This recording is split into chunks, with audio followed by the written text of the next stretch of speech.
Bob McDonnell did not become the Republican vice presidential nominee in 2012. He did spend a lot of time in 2012 talking about vaginal probes on live television. In a matter of weeks, Bob McDonnell was transformed from the handsome but serious Republican leading man to that creepy guy who's trying to do what to the women of Virginia? Well, this year, Virginians will elect a new governor. Bob McDonnell is being term limited out of office. And now, a brand new Republican governor in another state is bucking for the chance to inherit the Governor Ultrasound nickname from Bob McDonnell now that Bob McDonnell is not going to be using it anymore. This is Indiana's brand new Republican governor. His name is Mike Pence. Governor Pence was a six-term congressman from Indiana before he got elected governor this year. He has consistently earned a 0% or F rating from reproductive rights groups like Planned Parenthood and NARAL. Do you remember when Mitt Romney said at that one debate that if he was president, he didn't want to just keep Guantanamo open, he wanted to double Guantanamo? Well, Mike Pence may be about to double Governor Ultrasound because Republicans in the Indiana Senate have just advanced a bill that would force Indiana women, against their will, to have not one, but two medically unnecessary vaginal ultrasounds. Just because.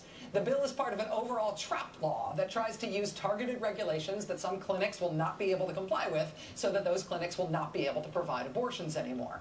For women having the kind of abortion you can get very early in pregnancy, where you just take a pill that ends the pregnancy, Indiana Republicans want to force women to submit to a state-ordered vaginal probe before you are allowed to have that pill. And then, 2 weeks later, the state government would like to make you come back for a second medically unnecessary state-ordered vaginal probing after the first one. Go ahead and imagine that job. Go ahead and imagine the person whose job it's going to be to try to do that, to try to convince Indiana women to come back in for a second medically unnecessary vaginal probe ultrasound. Hi, it's Ann from the clinic. The governor insists that you come back in and get probed again. No, it's not your doctor that wants it, it's the governor. Do you know Governor Mike Pence? How about it, Mike Pence? Do you want to be the new Governor Ultrasound when Bob McDonnell retires the title? This time with 100% more unwanted vaginal probing. If you're looking for a good argument as to why you should be able, as governor of Indiana, to force the women of your state to be vaginally probed twice for no medical reason, maybe the legislative director of your local anti-abortion group in Indiana can help. Here's how she answered critics this week who say that the forced ultrasound requirements might be a little invasive. She told Indiana Public Radio, quote, "I got pregnant vaginally. Something else could come in my vagina for a medical test. That wouldn't be that intrusive to me. So I find that argument a little ridiculous."